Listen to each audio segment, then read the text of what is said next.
이 세상에는 많은 종교들이 있습니다. 그 종교에는 창시자들이 다 있는 것이죠. 그런데 그들은 다 죽어서 지금 무덤에서 눕혀져 있습니다.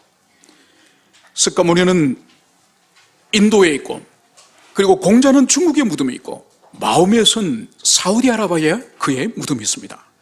그러나 교회의 머리 대신 예수 그리스도는 그분의 육체는 이 땅의 무덤 속에 있지 않습니다. 그분은 죽으시고 부활하시고 하늘로 승천하셔서 지금 하나님 보좌 우편에서 온 세상을 다스리고 계신다는 것을 우리는 알고 있습니다. 여러분, 오늘은 부활절입니다. 기독교는 부활의 종교요, 우리 신앙은 부활을 기초로 한 우리 신앙이 참된 신앙이라고 할 수 있습니다.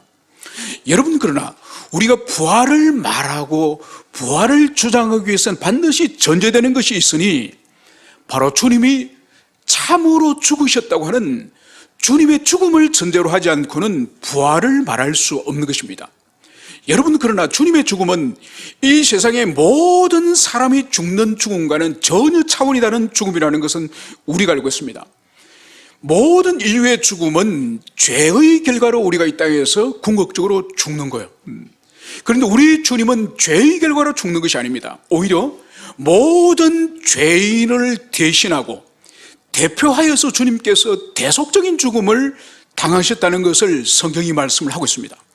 그리고 그분의 죽음은 자연사나 병사가 아니라 십자가에 매달려 죽으시는 그런 죽음을 주님이 죽으신 거죠. 여러분, 십자가에 매달려 죽으시는 것은 이 구약 성경에 의할 경우에는 하나님의 저주를 받아서 죽는 죽음이 바로 나무에 달려 죽는, 나무 십자가에 달려 죽는 것이 바로 하나님의 저주를 받아 죽는 거예요. 그렇습니다. 우리 예수님은 하나님의 저주를 받아 죽으신 거예요. 그런데 그 저주는 예수님이 죄가 있어서 저주를 받는 것이 아니라 모든 죄인 우리가 하나님께 저주를 받아서 우리가 마땅히 죽어야 하지만은 그것을 우리 예수님이 대신해서 저주받으시고 죽으신 대속적인 죽음이라는 것을, 그것을 여러분들이 가슴에 새기시길 바랍니다. 여러분, 인간이 죽는다, 인간이 죽었다는 의미가 뭘까요? 그것은 바로 인간이 가지고 있는 이 생명의 기능, 이 생명의 기능이 완전히 소멸되어지고 다시는 원래 상태로 돌아갈 수 없는 상태로 떨어지는 것이 바로 죽음이지 않습니까? 그러니까 이 뇌가 죽는 뇌사, 심장의 박동이 멈추는 이 심장의 이 죽음, 그리고 신진대사의 모든 이 바이탈 사인이 멈춰버리는 이것이 죽음이지 않습니까? 그리고 다시는 원래 상태로 돌아갈 수 없는 이것이 완전한 죽음이죠. 그런데 우리 예수님이 계셨던 그 시대나 사도들의 그 시대나 오늘날도 예수님이 진짜로 죽은 것이 아니다, 이런 것을 믿는 사람들이 있었습니다. 그들이 주장하는 것은 두 가지인데, 첫 번째는 예수님이 진짜 죽은 것이 아니라 추리를 많이 하고 그분은 기절한 것이다. 그래서 기절한 예수님을 무덤에 가서 눕혀놨더니 이제 서늘한 무덤에서 주님이 정신을 차렸다.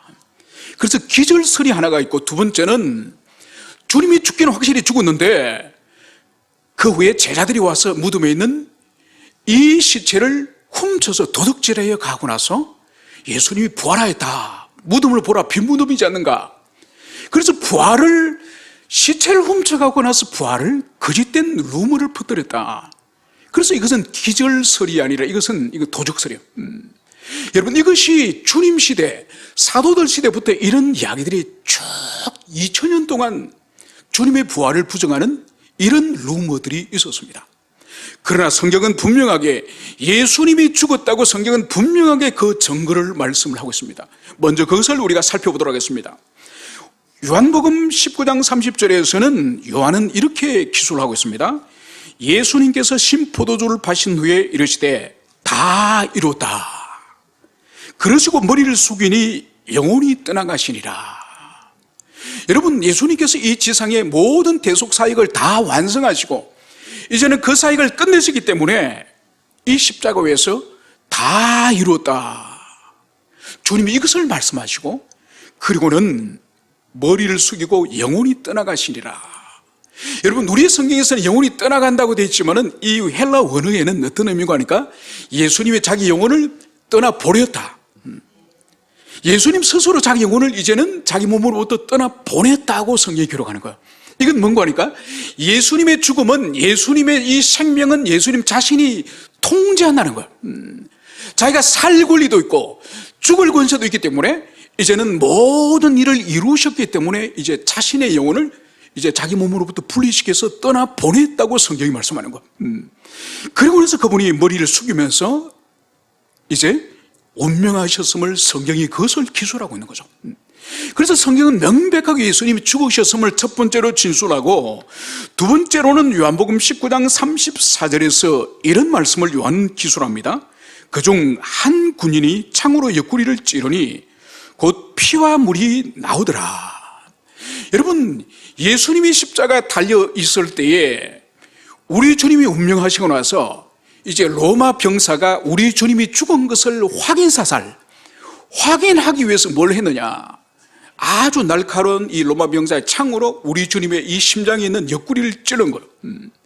여러분, 로마 이 병사들은, 이 식민지에 파견 나온 이 병사들은 수많은 전쟁을 치렀던 이 군인들이에요. 그래서 사람을 찌를 때는, 칼이나 창으로 찌를 때는 정확히 심장을 찌르야 한 방에 바로 죽는다는, 이 사람들은 오랜 전쟁을 통해서 인간의 심장의 위치가 어딘지 정확히 아는 사람들이에요.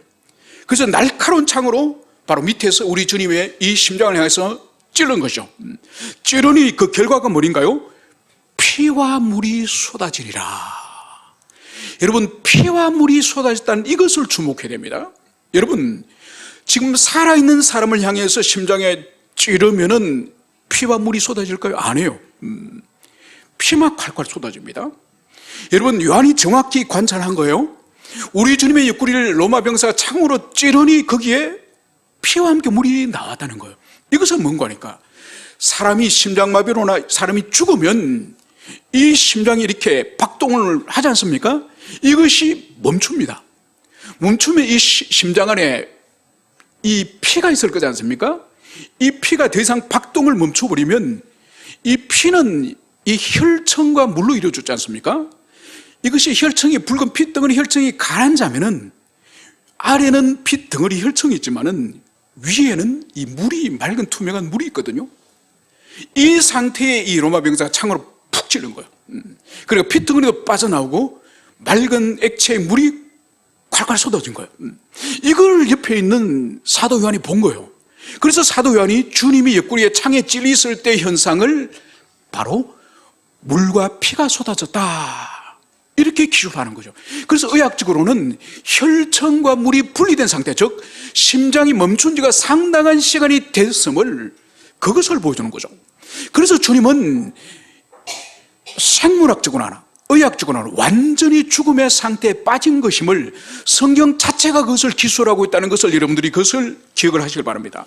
이제 오늘 본문으로 돌아오면은 오늘 28장 1절에서 안식일이 다 지나고 안식 후 첫날이 되려는 새벽에 막달라 마리아와 다른 마리아가 무덤을 보려고 갔더니, 이제 주님이 이제는 십자가에 달리시고 그리고 죽으시고 장사를 지내고 나서 이제 하루가 지났습니다.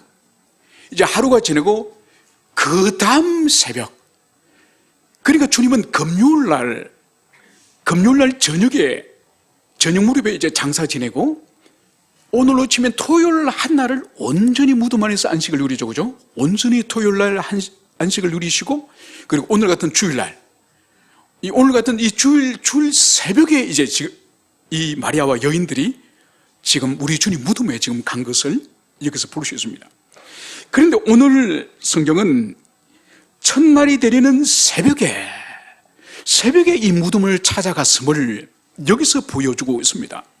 여러분, 왜 찾아갔을까요?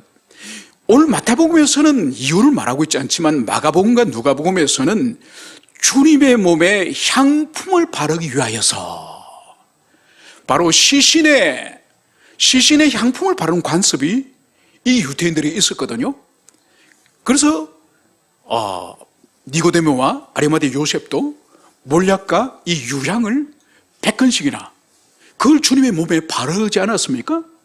그런데 오늘 이 막달라 마리아와 다른 마리아도 자신이 사랑하는 주님에게 이제 그 몸에 향품을 발라드리려고 이 여인들이 이 새벽에 두려움과 그리고 이 무서움에도 불구하고 많은 돈을 들여서 향품을 사서 바로 주님의 무덤을 찾아간 것을 여기서 볼 수 있습니다. 여러분, 오늘 이 여인들은 두 가지를 희생을 하고 있습니다. 두 가지를 헌신합니다. 첫째는 여인들의 몸으로서 이 새벽에 무덤을 찾아가는 일이 쉬울까요? 이 새벽 캄캄한 아직 미명이 트기 전에 그 어둠 속에 묘지를 찾아간다는 이것은 대단히 두려운 일입니다. 그래서 이 여인들은 무서움을 이기고 우리 주님 무덤을 지금 찾아갔고 빈손으로 가지 않았습니다. 오늘 이 여인들은 비싼 향품을, 이 값어치가 어느 정도인지 알 수 없지만 매우 고가의 비싼 향품을 이 여인들은 구입을 해서 오늘 주님을 찾아간 것을 여기서 볼 수 있습니다. 여러분, 도대체 이 여인이 새벽에 두려운 그 시간에 무덤을 찾아가고 많은 비용을 들여서 이 향품을 사갈 수 있는 이 동인, 이 원동력이 뭘까요? 그것은 바로 주님을 사랑하기 때문에, 주님을 사랑하기 때문에 두려움보다는 그 사랑의 힘이 더 컸기 때문에 그 어둠을 뚫고 이 여인들이 주님을 찾아가고, 그리고 많은 비용을 들여서라도 우리 주님 몸에 그 향품을 발라드리고자 하는 이 사랑의 마음, 이것 때문에 그 많은 돈도 과감히 헌신할 수 있는 이것을 여기서 볼 수 있는 거예요. 그러면 여러분, 이 여인들이 이렇게 헌신하고 이 두려움을 이기면서 주님을 찾아갈 수 있는 이 원인은 뭘까요? 그것은 바로 먼저 주님의 사랑을 받았기 때문에, 먼저 주님의 은총을 입었기 때문에, 은혜를 입었기 때문에 새벽에 주님을 찾아가는 일이나 많은 물질을 사용해서 주님의 향품을 발라드리고 하는 이 헌신이 가능한 거예요. 여러분, 그래서 우리 기독교 신앙은 제일 먼저 중요한 것은 주님의 사랑을 먼저 경험하는 거예요. 주님의 사랑을 먼저 입고 경험하여서 두려움이 없는 사랑, 그리고 자기의 모든 것들도 헌신할 수 있는 이 사랑, 이걸 먼저 경험해야 돼요. 그래서 기독교 신앙은 먼저 하나님의 은총과 주님의 그 사랑을 경험하는 이것이 기독교 신앙의 출발이에요. 그래서 먼저 교회 와서 뭐 헌금을 하고 헌신을 하고 이런 것이 먼저가, 이거 중요한 것이 아니에요. 제일 중요한 것은 주님의 십자가의 사랑, 그분이 십자가에서 피 흘리시고 온전히 죽기까지 우리를 사랑하셨던 그 사랑을 먼저 우리가 경험하는 이것이 신앙의 출발이에요. 여기로부터 기독교 신앙은 출발이 되는 것임을 여러분들이 가슴에 새기시길 바랍니다. 그러면서 이제 이 여인들이 이 무덤에 찾아갔을 때 오늘 무슨 일이 있었냐? 오늘 이 절에서는 여기서 이 지진을, 이 땅이 갈라지고 이 땅이 지축에 흔들리는 이 초자연적인 역사, 지진을 경험합니다. 여러분, 이 지진은 우리 예수님이 운명하실 때, 우리 예수님이 숨을 거두실 그때에 이 지진이 일어나지 않았습니까? 그것처럼 오늘 부활의 이 새벽에 큰 지진을 또다시 이 여인들이 경험하는 이것을 볼 수 있습니다. 여러분, 그리고 이 여인들이 이제 무덤에 가니까 무덤에 이 큰 돌문이 열려 있고, 그 돌문은 어떻게 되어 있습니까?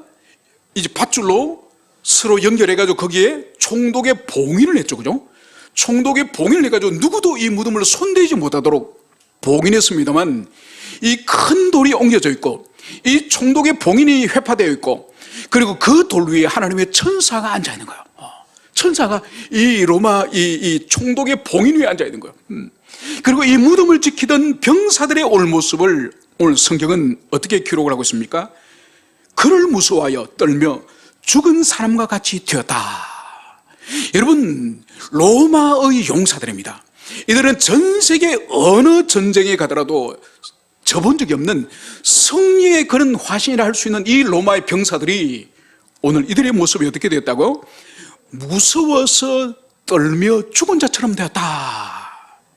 여러분, 이 세상 나라의 강력함, 이 세상 나라의 권세, 이 세상 국가의 이 최고의 영광을 누렸던 로마 제국, 그들도 하나님 앞에 서는 지푸라기와 같다는 것이 바로 이 로마의 병사들이 두려워 떨고 있는 죽은 자처럼 되었다.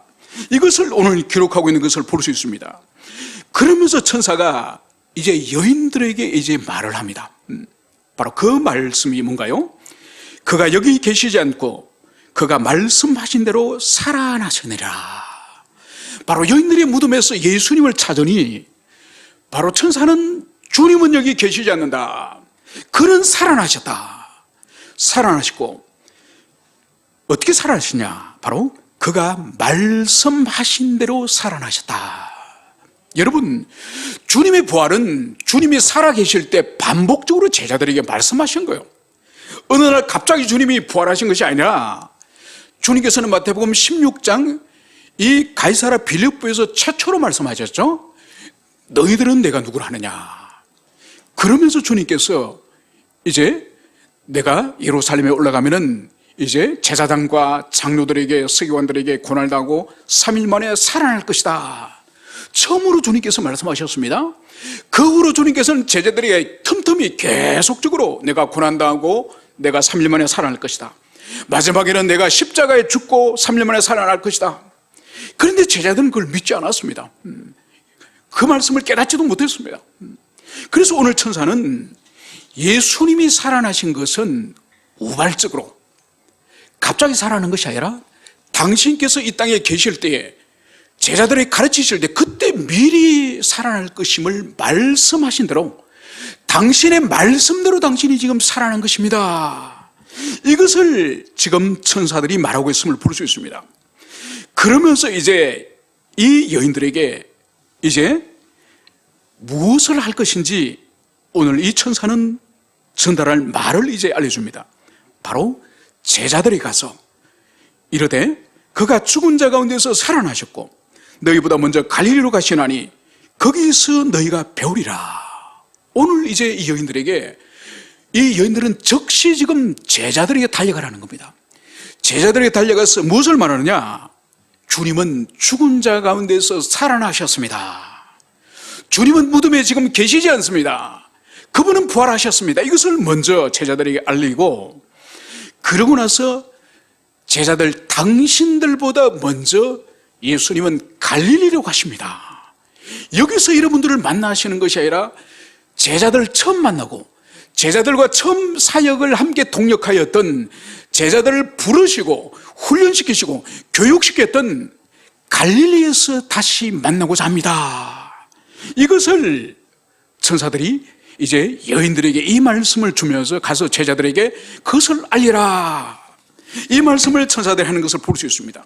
그래서 여인들이 얼마나 이 충격과 놀람과 두려움 가운데에 오늘 급히 달려갔는지 오늘 달려가다가 무슨 일을 만났느냐. 바로 오늘 성경은 길에서 부활하신 주님을 만난 거예요. 잠시 전에는 천사를 만났는데 이제는 천사가 부활하셨다고 말씀하신 그 주님을 이 여인들이 길에서 만난 거예요. 그래서 주님께서는 이 여인들을 향해서 이제 평안하냐, 우리 성경은 평안하냐 마치 의문문인 것처럼 여인들에게 평안을 묻는 것처럼 기술을 했지만은 그런데 이것을 더 엄밀히 말할 때는 너희는 평안하냐가 아니라 너희는 기뻐하라. 너희는 기뻐하라. 지금 여인의 마음에는 주님 살아나셨다는 소식에 기쁘기도 하고 그리고 너무나 충격적인 이 일에 대해서 두렵기도 한 이 두려움과 이 기쁨이 공존하고 있습니다. 이 마음을 정확히 주님이 아시고 이제는 두려워하지 말고 온전히 기뻐하라. 이런 의미로서 주님께서 너희는 기뻐하라. 이 말씀을 지금 하시는 거죠. 그런데 이 여인들이 너무 그 기쁨이 커서 오늘 성경은 이 부활하신 주님을 오늘 여인들은 어떻게 했습니까? 주님의 발을 붙잡고 주님의 발을 붙잡았다고 오늘 성경은 말씀을 하고 있습니다. 여러분, 주님의 발을 붙잡았다는 이 의미를 마태가 왜 기록을 했을까요? 바로 주님은 부활하신 몸을 가지신, 그래서 주님이 영이 아니라 육체를 가지신 완전한 부활체인 것을 오늘 여기서 말씀을 하고 있습니다. 그래서 주님께 이 여인들이 발을 꼭 붙들고 그 감격에 대해서 오늘 표현하고 있는 것을 여기서 볼 수 있습니다. 여러분, 성경은 부활하신 주님의 이 육체에 대해서 여러 가지를 말씀하고 있지만은 우리는 이런 의문을 가질 수 있습니다. 아니, 예수님께서 공생의 가운데서도 죽은 사람을 여러 명을 살리지 않았습니까? 그 살아난 사람과 우리 주님이 다시 부활하신 몸 사이에 같은 것입니까? 다른 것입니까? 이런 의문을 가질 수 있습니다. 여러분, 부활한 사람들이 어떤 사람이 복음서에 나오죠? 회당장 야이로의 딸이, 죽은 딸이 주님이 살리셨습니다. 그리고 또 누가 있죠? 마리아와 마르다의 오빠 나사로가 죽었다가 무덤에서 살아나왔습니다. 또 누가 있죠? 나인성 과부의 아들이 죽어서 상여를 메고 가는데 주님 붙들고 일어나라, 청년이 일어나라. 그래서 성경에 이 세 사람의 예수님에 의해서 살아나심을 말하고 있습니다. 여러분, 이것은 부활이라 말하지 않아요. 이거는 소생이라 말합니다. 죽은 사람이 죽은 몸이 그대로, 죽기 전에 그 몸 그대로 일어나서 살아나는 게 소생이 소생. 그래서 소생의 이 사람들은 또다시 늙고 또다시 병들고 또다시 이 사람은 다 죽었습니다. 그런데 예수님의 부활체는 달라요. 예수님의 부활체는 주님이 죽기 전의 몸과 다른 몸이에요. 그래서 성경은 보세요. 제자들이 문을 걸어 잠궈놔놓고 두려워서 방에 그들이 숨어 있었지 않습니까? 분명히 문을 걸어 잠그고 숨어 있었는데 주님이 모든 공간을 통과해서 제자들 앞에 나타나신 거예요. 그리고 공간을 초월하신 몸이 된 거예요. 초월하신 몸. 그리고 엠마오로 가는 길에서 주님이 제자들과 함께 길을 걸어가면서 계속 길에서 성경을 주님이 가르치시면서 길을 가지 않습니까? 그런데 이 제자들이 엠마오로 가는 길에서 대화를 나누어도 주님을 알아보지 못해요. 그래서 식당에 들어가서 이제 식사를 하면서 그 시간에 그제서야 눈이 열려가지고 주님을 알아보는 거예요. 그 순간 주님이 사라져버립니다. 여러분, 그리고 우리 주님께서는 이 도마가 주님의 부활을 믿지 않지 않습니까? 그래서 나는 주님의 그 옆구리에 창자국에 손가락을 넣어보기 전까지는 나는 믿지 못겠다. 나는 믿지 않는다. 그렇게 말하고 나서 우리 주님이 도마가 있는 그곳에 나타나지 않으셨습니까? 그래서 제자들과 도마 보는 앞에서 주님께서 옷을 올리시고 옆구리에 있는 로마 병사가 찔렀던 그 창의 흔적, 그 흔적을 보여주죠. 그리고 손에 있는 못 박힌 자국을 보여주죠. 여러분, 부활하셔서 주님이 영광스러운 공간을 초월하는 그런 몸이시지만은, 그러나 이 상처는 여전히 가지고 있는, 상처는 그대로 가지고 있는 그런 육체인 그것을 볼 수 있습니다. 그래서 부활체라는 것은 뭐냐? 부활체는 부활하기 이전에 주님이 가지고 계셨던 육체의 그런 특징들, 창에 찔린 자국이라든지 못 자국이라든지 이런 것을 그대로 가지고 계시면서도 또 공간을 초월하는 그런 또 몸이기도 한, 그래서 본인이 가지고 계셨던 원래의 그 육체의 동일성과 동일하지 않는 이 두 가지 속성을 함께 가진 몸이 우리 주님의 부활체예요. 여러분, 우리 주님의 부활체를 우리가 바르게 이해하는 것은 이후에 우리가 부활할 때에 주님의 부활체와 아주 유사한 부활체가 된다는 것을, 이것을 여러분들이 기억을 하시길 바랍니다. 이제 그러면 도대체 주님의 이 부활의 의미가 도대체 뭐냐? 주님이 죽으시고 부활하셨다는 이 의미가 뭔지, 이것을 우리가 잠깐 살펴보겠습니다. 여러분, 이것은 첫째 무엇인가 하니까, 주님이 죽으실 때 십자가 위에서 죽으셨지 않습니까? 그래서 모든 주님의 죽음을 지켜본 사람들은 주님이 많은 이적을 행하셨고 복음을 전가하셨고 그 사역을 행하셨지만은, 주님이 나무 위에 달려 죽는 그 모습을 보고 이 신명기에 나무 위에 달린 자는 하나님께 저주를 받아 죽은 자라, 이 하나님 말씀이 있지 않습니까? 그 말씀 때문에 주님의 죽으신 방식을 보고, 하나님은 우리 예수님에게 저주를 내리셨구나, 그래서 우리 예수님은 저주를 받은 죄인이구나, 이것을 주님이 죽으실 때 많은 사람이 그렇게 생각한 거예요. 그러나 주님이 부활하심을 통해서 드러내는 것이 바로 뭐냐? 주님은 죄인이 아니라, 당신이 죄인이 아니라 율법을 모두 순종함으로 하나님께로부터 의인이라고 인정받으시는 증거가 바로 죽은 자가 다시 살아나는, 바로 죽은 자가 살아나는 이 부활이 바로 죄인이 아니라 의인이라고 하는 하나님이 그 사람의 의인임을 인정하는 것이 첫 번째 증거라고 여러분들이 기억하시면 되겠습니다. 그리고 두 번째로 이 부활의 의미가 바로 뭔가 하니까, 오늘 고린도전서 15장 20절에서 주님을 잠자는 자의 첫 열매, 죽은 사람의 첫 열매라고 주님의 부활을 그렇게 말씀을 하고 있습니다. 여러분, 이것이 무슨 의미고 하니까, 이것은 이스라엘 백성들이 보리와 밀을 재배하고 그것을 추수하지 않습니까? 그때 제일 먼저 익은 이 보리나 밀을, 그것을 한 묶음을 베가지고 하나님의 성전에 바치지 않습니까? 이것이 첫 열매. 그 밭에서 가장 먼저 익은 것을 베가지고 그것을 성전에 주님께 바치죠, 그죠? 그러면은 그 다음에 이 첫 열매 다음에 계속적으로 추수 기간이 되면은 추수를 할 거지 않습니까? 바로 그것처럼 이 세상의 모든 죽은 자 가운데서 예수님이 마치 추수할 때 첫 열매를 주님께 바치듯이 우리 예수님이 모든 죽은 자의 첫 열매로서 하나님 아버지 앞에 부활을 한 거죠. 이 첫 열매의 의미는 이후의 추수 기간에 많은 이제 곡식을 거둔다는 의미가 내포되어 있지 않습니까?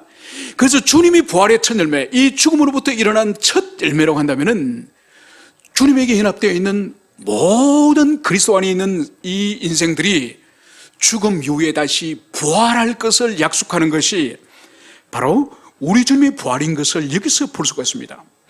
그리고 이제 세 번째, 마지막으로는 우리 주님이 부활하셨다는 이 의미는 죽음을 정복하고 죽음을 이제는 이긴 우리 주님의 승리인 것을 여기서 우리가 가슴에 새게 됩니다.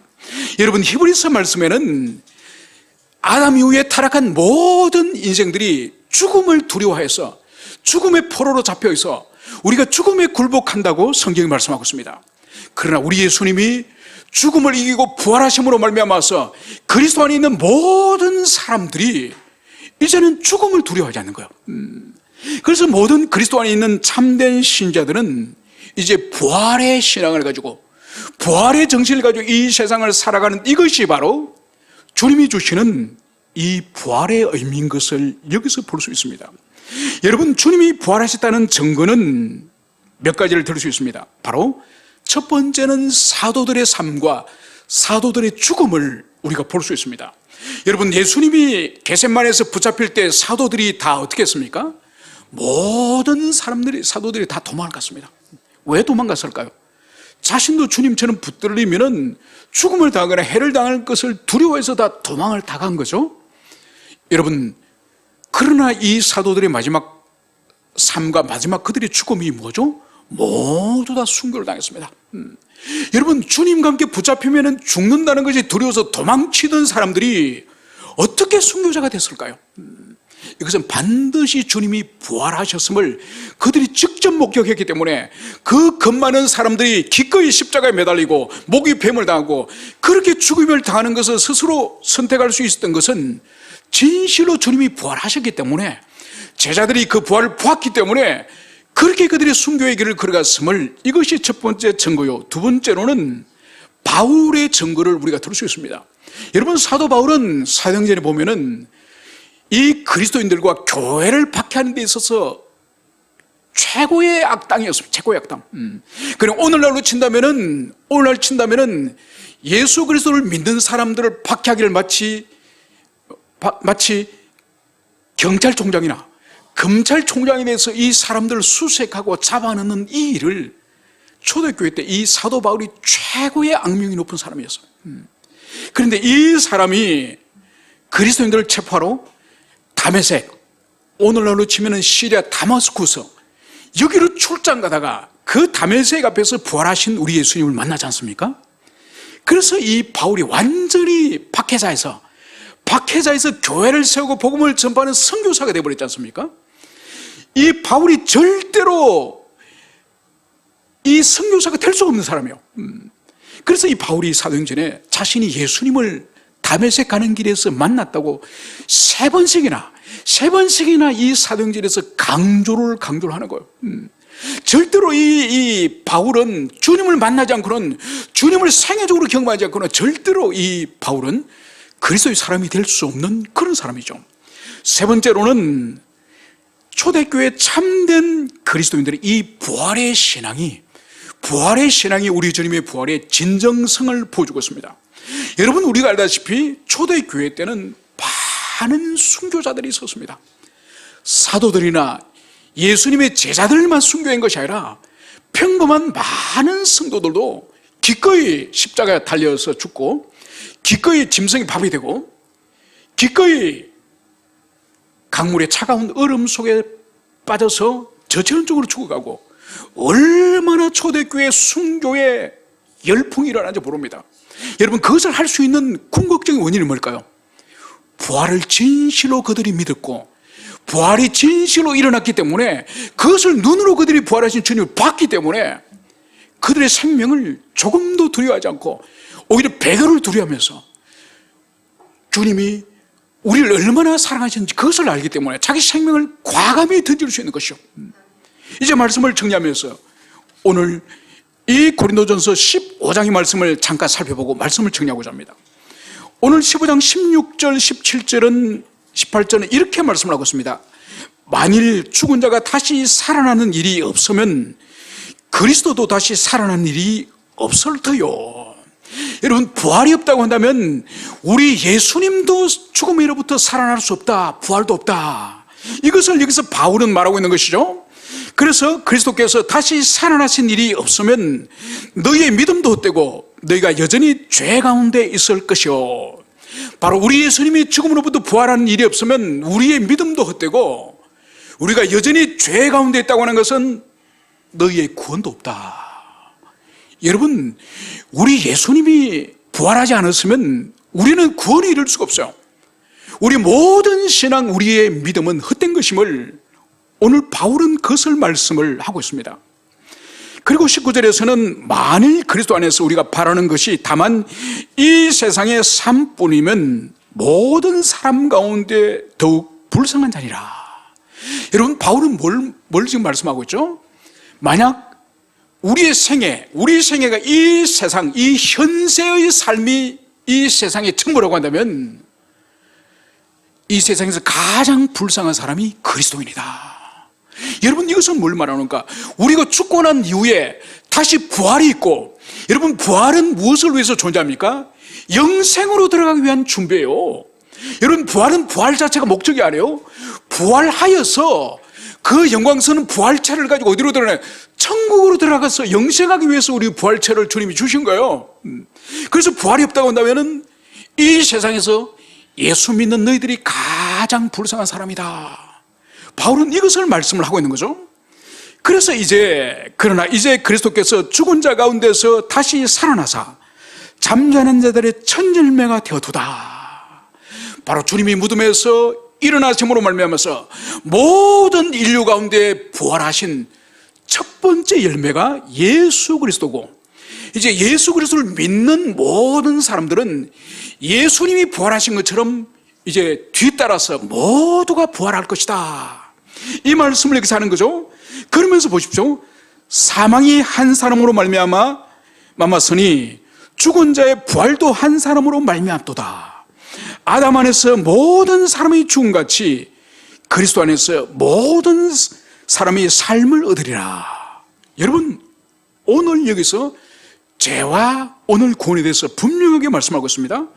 이 사망이, 우리 모든 인류에게 이 사망, 죽음이 임한 것은 한 사람 아담의 불순종을 통해서 죽음이 이 인류의 세계에 들어왔다고 한다면 바로 한 분 그리스도, 그분의 온전한 순종으로 말미암아서 영생이, 모든 그리스도 안에 있는 자들에게 영생이 이제 들어왔다. 이것을 바울이 말하는 거예요. 여러분, 오늘은 2000년 전에 주님이 부활하신, 주님의 부활을 기념하는 부활주일이에요. 주님은 이미 부활하셨고, 부활하신 주님은 하늘로 올라가 지금 천상에 계십니다. 이제 이 부활의 의미는 우리에게 적용되어지고 우리의 부활을 주님은 기다리십니다. 바로 우리의 부활을 가능케 하는 그 연결고리가 뭘까요? 바로 그리스도 예수를 영접하고 그분을 믿는 믿음으로 주님이 부활하셔서 하늘로 올라가셨던 것처럼 우리도 부활하여서 주님과 영생을 누린다는 것을 오늘 바울은 말씀을 하고 있습니다. 그래서 오늘 여러분들 가운데 아직 그리스도를 영접하지 않으시고 아직 여러분의 영생이 없고 아직 여러분들이 그리스도 안에 있지 않다고 한다면 이 주님을 마음으로 기꺼이 나의 주님, 나의 그리스도가 되셔서 내 죄를 사해 주시고 나에게도 주님 부활의 소망을 주십시오. 이것을 여러분들이 가슴 깊이 여러분들이 간구하기를 간절히 축원드립니다. 함께 우리 기도하시겠습니다.